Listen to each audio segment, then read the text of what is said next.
Alright, we go again. We have wind. Time to send the ship off in the correct direction without us.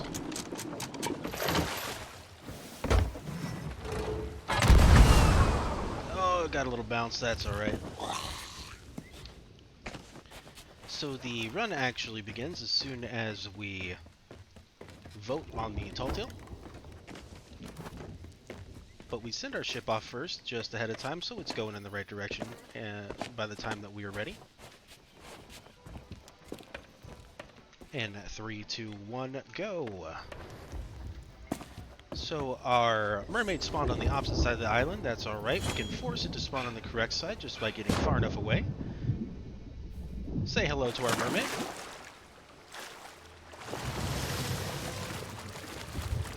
He'll be guiding us back to our ship. That should hopefully not be running into a rock that's directly in front of us. Spawned me not by the wheel, which is a little lame. That's okay. We were far enough away from that rock that we did not crash. So, on the Shroudbreaker run, what we are looking to do is go to the N13 island. That, as you may have guessed, is located at the coordinates N13. That will be right up here. We're going to find some ship logs there that will tell us where to go next to dig up the ancient chest. That should hopefully be at Snake Island.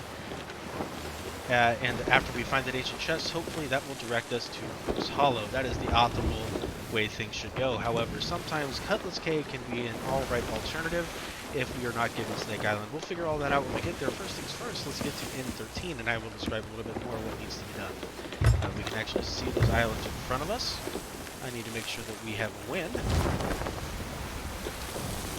Otherwise, we will not be seeing any of those gold splits. Now, this is not an extremely optimized run yet, but you see the 1437 on the timer is the world record currently. But there's a lot of time to save. And ideally, we should be getting quite a few gold splits, very specifically on the vault puzzle and the medallions.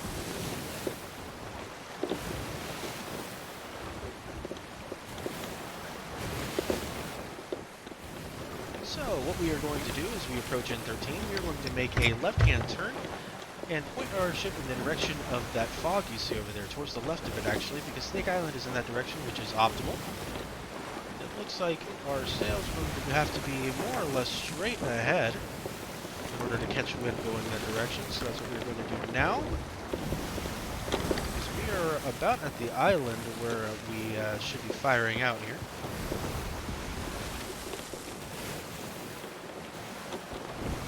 Making our turn. I actually came in a little bit farther to the east than I really wanted to, but that's alright.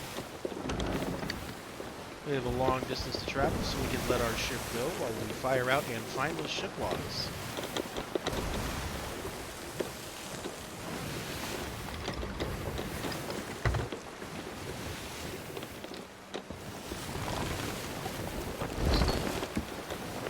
Alright, and now we just have to fire out at our island.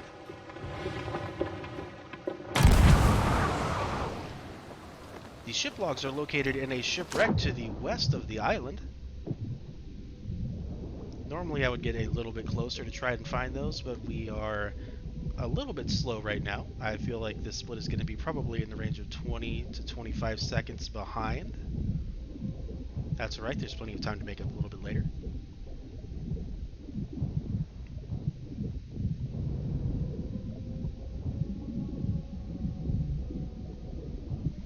So I'm going to come on land and do a little sword lunge and put us more in the range of where the actual shipwreck is.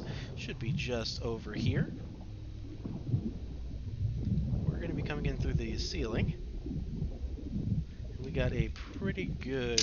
Whoa! I just knocked all kinds of stuff off my desk. Don't worry about it. Right now we're going to be taking this mermaid 20 seconds behind, kind of as expected. So let's first make sure that we have wind if we could. We need to be heading a little bit more towards the west. There we go. And we're going to check our logs to see where we should be going.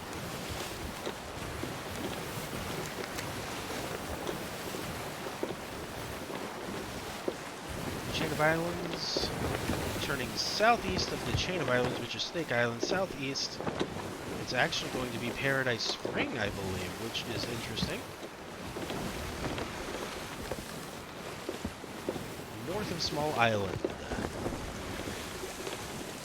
So we need to start heading south almost immediately.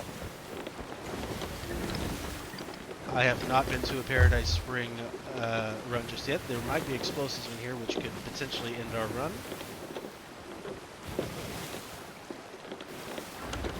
Seems like we got lucky. Our run is continuing. So we need to make sure that we get our wind back here if at all possible. That is Paradise Spring to the left there. It is. Or the right, rather, excuse me.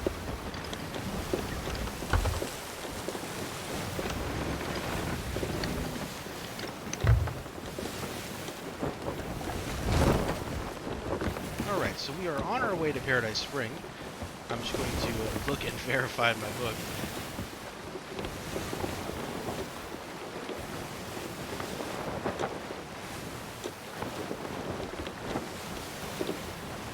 North of Small Island. Excellent. Okay.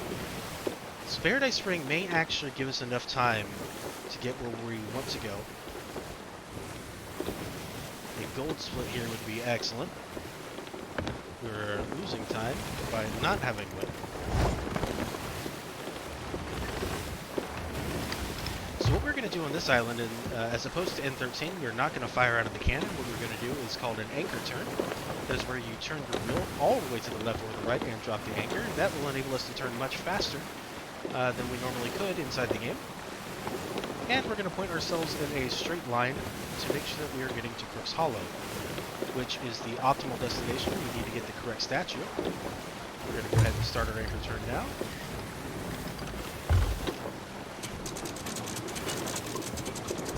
We're going to flatten our sails so we're moving as fast as we possibly can.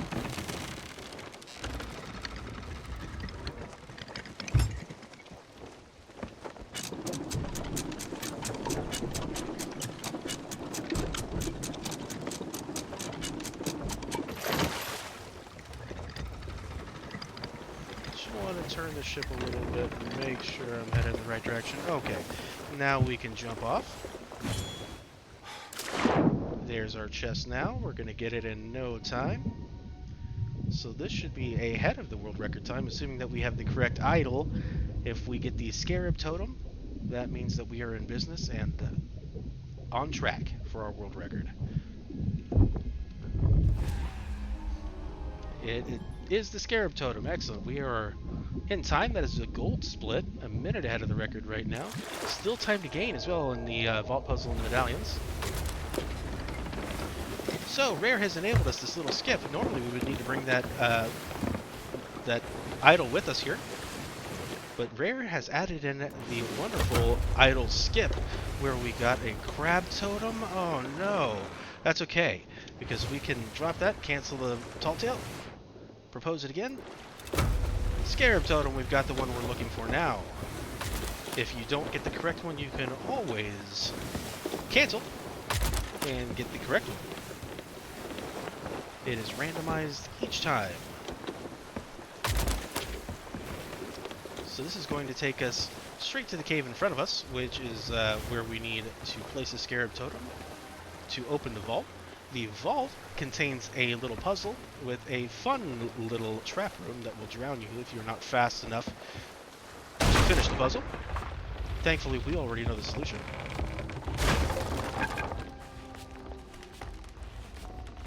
A little time can be saved here by drop running. This is just seconds, but every second does count.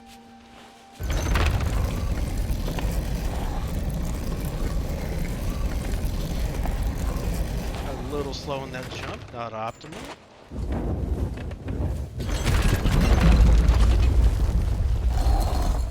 We missed that one. There we go. Part one down.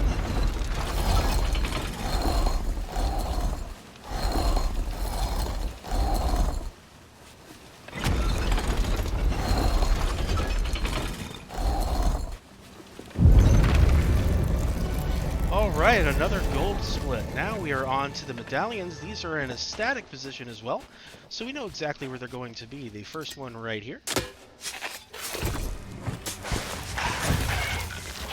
We're just going to try a little drop run to save a couple seconds on the way. First one in place. Excellent. The second one is going to be behind the waterfall over here to our right. I'm also doing a little trick, which is a shovel cancel to make it just a little bit faster each time I dig. Uh-oh, and the drop run is actually going to cost us some time there. That's not ideal. See if we can gain a little bit of that back. The last medallion is up high on the island. Now, there used to be an alternate route where I would go straight ahead here and around the island up a set of stairs. I'm not going to be doing that anymore. I've changed the route to where I now go up this ramp and up to this ladder. This is going to save us about 10 seconds over the previous route.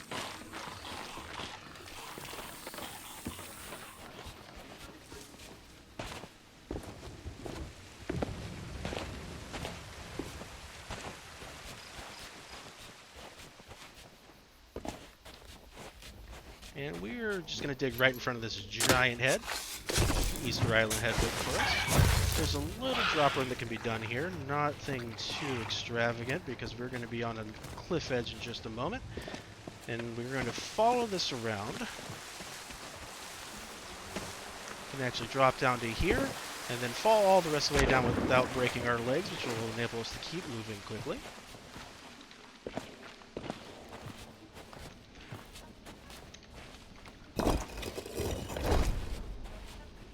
And now we get to Shroudbreaker. This is where we do yet another skip, thanks to Rare.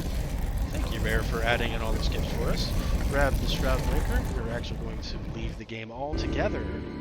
That actually gave us a checkpoint. We're going to use that checkpoint by entering a brand new server, where it should spawn us at an outpost.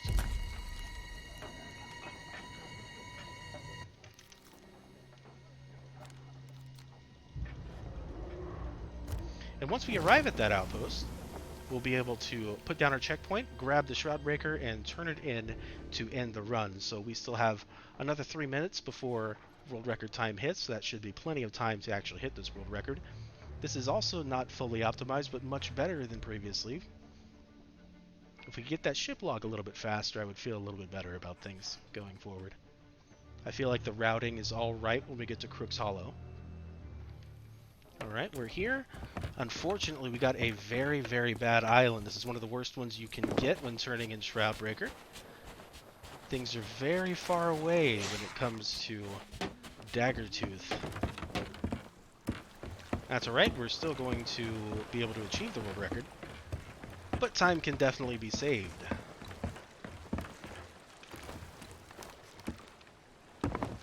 We gotta lay down that tall tale one more time. Grab the Shroudbreaker.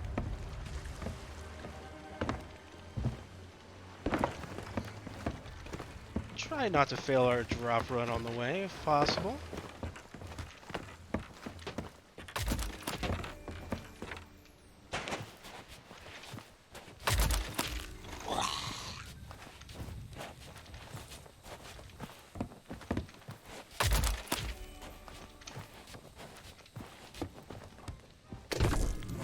And time. Great. 12:59, just under 13 minutes. That's excellent. I thought that a sub 13 was at least possible, so now we have verification that it is. And yeah, I think we can push this way farther still. I think we could still go sub 12:30. Maybe we'll break that sub 12 someday.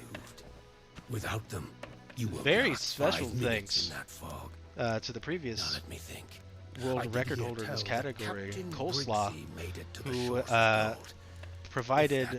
indirectly provided me the kind of routing and strats necessary to start running this on any percent. So he's the one that came up with the idea for the rare skips,